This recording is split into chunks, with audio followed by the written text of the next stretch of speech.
Gasco Foot, miroir du football de la diaspora congolaise.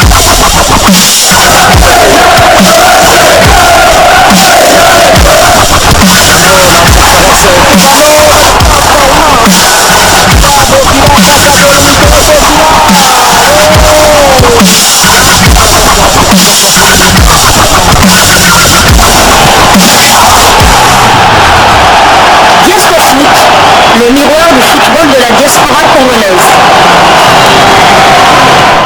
Vous êtes sur Gasco Foot, le miroir du football de la diaspora congolaise. Gasco Foot vous dit bonjour, tout plaisir est pour nous de vous retrouver, mais surtout de savoir que vous êtes nombreux en train de suivre votre chaîne YouTube dédiée uniquement aux footballeurs de la diaspora congolaise. C'est l'heure de partager avec vous quelques news que nous avons pu récolter pour vous, des news concernant la tanière de léopard de la République démocratique du Congo. C'est au mois de septembre prochain que les fauves congolais vont recevoir le crocodile du Nil du Soudan lors de la 6e et dernière journée des éliminatoires de la CAN Total Énergie Côte d'Ivoire 2023. S'il ne fait aucun doute que cette rencontre aura bel et bien lieu en République démocratique du Congo, en revanche, on ne sait pas encore s'il se disputera dans quelle ville, Kinshasa ou Lubumbashi. En effet, le stade des martyrs de la Pentecôte de Kinshasa n'est toujours pas homologué par la Confédération africaine de football pour recevoir des rencontres internationales. À moins de 2 mois de la réception des crocodiles du Nil du Soudan à l'occasion de la 6e et dernière journée des éliminatoires de la CAN Côte d'Ivoire 2023, le nom du stade n'est pas connu avec certitude.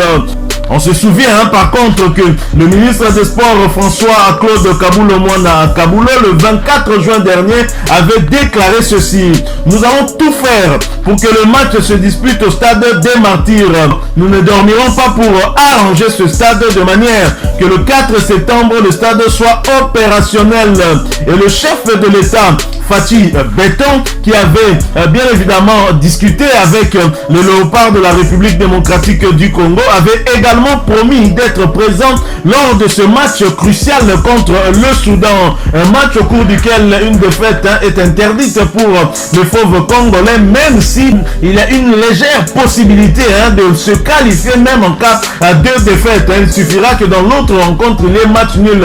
Mais dans ce cas de figure, notre destin ne dépendra pas de nous. Alors je vois mal le chef de l'État Félix Antoine Tshisekedi, président de la République démocratique du Congo, aller soutenir le léopard de la RDC dans un stade privé plutôt qu'un stade de l'État. En effet, le seul stade qui est homologué à ce jour reste tout de même le stade du tout-puissant Mazembe Anglebert, le stade de Lubumbashi, qui demeure un stade privé, un fait privé. Et donc, je vois mal le président de la République aller soutenir le léopard dans un stade privé. Donc, il a eu à donner des instructions claires au ministère des Sports, à tout le gouvernement, afin que les travaux soient menés jusqu'à leur terme, pour que le stade réponde finalement aux normes. Il y a les 9e Jeux de la francophonie qui vont bientôt débuter ici en République démocratique du Congo. Le stade des martyrs de toute façon faisait partie d'un programme de réhabilitation en rapport avec ces Jeux, mais en même temps ça correspond aussi aux échéances qui attendent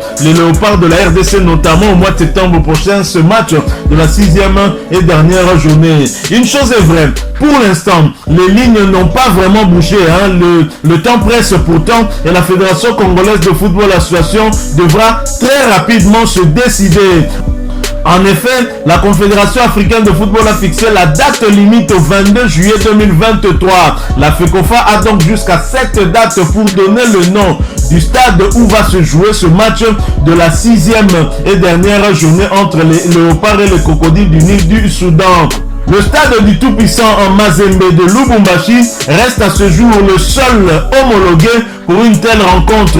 Il a servi d'ailleurs de cadre lors de la 3e journée face au Mourabitoun mauritanien. Peu importe où se disputera cette rencontre, nous ne doutons pas de la ferveur du public louchois ou quinois afin de pousser nos fauves à la victoire. Nous rappelons que pour se qualifier, la République démocratique du Congo n'aura besoin que d'un petit point et donc d'un match nul. Elle pourrait se qualifier même en cas de défaite à condition que le Mauritanien et le Gabonais se séparent par un match nul.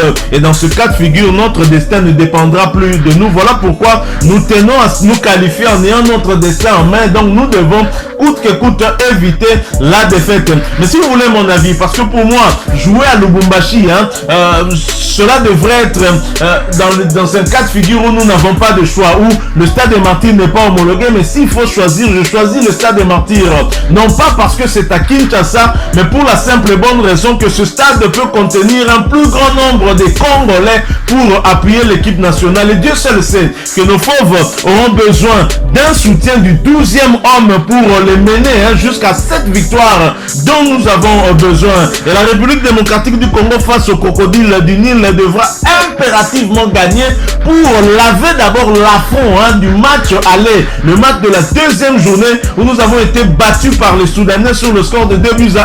La réduction du score de la RDC arrivait justement avec l'avant-centre Jonathan Bolingi qui avait réduit le score pour sauver l'honneur de la République démocratique du Congo après qu'elle ait été battue à domicile contre les Panthères du Gabon sur le score de 0 contre 1. Et donc pour moi, à mon avis en tout cas, le stade de Martyrs devrait être le stade idéal pour cette rencontre-là parce que ce stade peut contenir 80 000 spectateurs et pour ce match, les Léopards auront besoin d'être poussés par beaucoup de Congolais et 80 000 par rapport aux 20 000, plus ou moins 20 000 que peut contenir le stade du tout-puissant Mazembe, c'est largement au-dessus et je crois que là, avec la ferveur qu'il y aura ici à Kinshasa, parce que ça fait très longtemps que le stade des Martyrs était rempli pour un match des Léopards et je crois que ça va bien pousser les Léopards à cette victoire. Les Léopards qui ont repris en tout cas la première place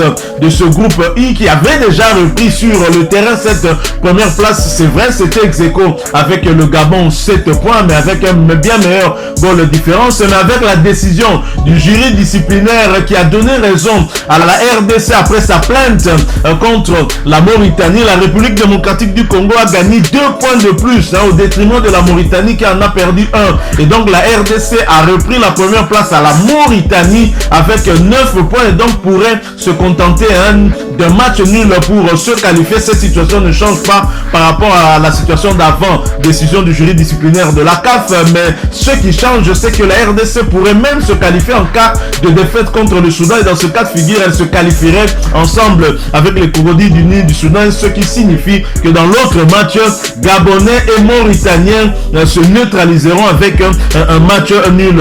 Et donc la RDC qui a repris du poil de la bête depuis l'arrivée du sélectionneur manager Sébastien Desabre entend bien se positionner pour aller en Côte d'Ivoire, non pas comme spectateur mais aller en Côte d'Ivoire effectivement pour compétir et tenter de gagner ce trophée, le trophée qui sera mis en jeu, c'est-à-dire la Coupe d'Afrique des Nations. Ça fait trop longtemps que la RDC n'a plus remporté cette compétition.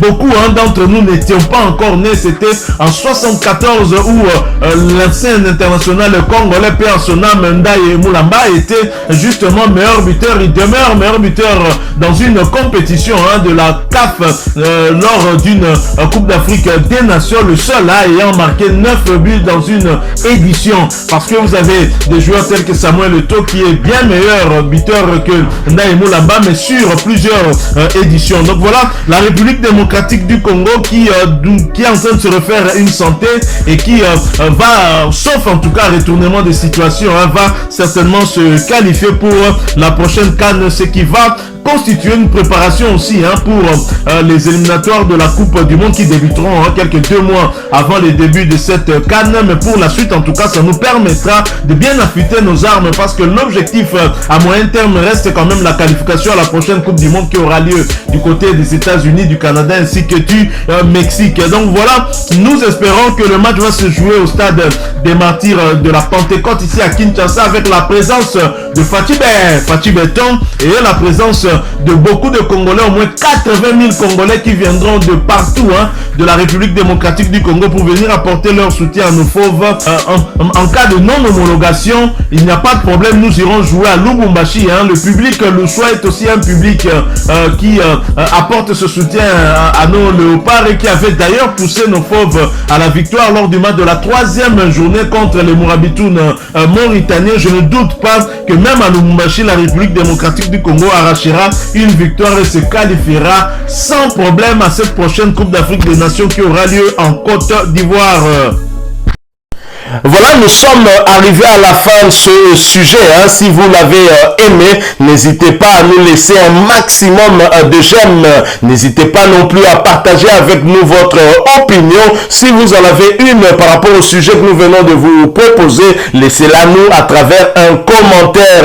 Abonnez-vous si vous êtes nouveau ou ancien que vous ne vous êtes pas encore abonné sur cette chaîne Diascofoot, parce que nous sommes le miroir du football de la diaspora congolaise. Et n'oubliez pas qu'en vous abonnant apparaîtra une petite cloche de notification. Cliquez dessus pour ne plus rien manquer des prochaines vidéos que nous allons vous proposer. Encore une fois, merci à vous, avec espoir de vous retrouver très bientôt avec un autre sujet d'actualité. En attendant, portez-vous bien et Diascofoot vous dit au revoir.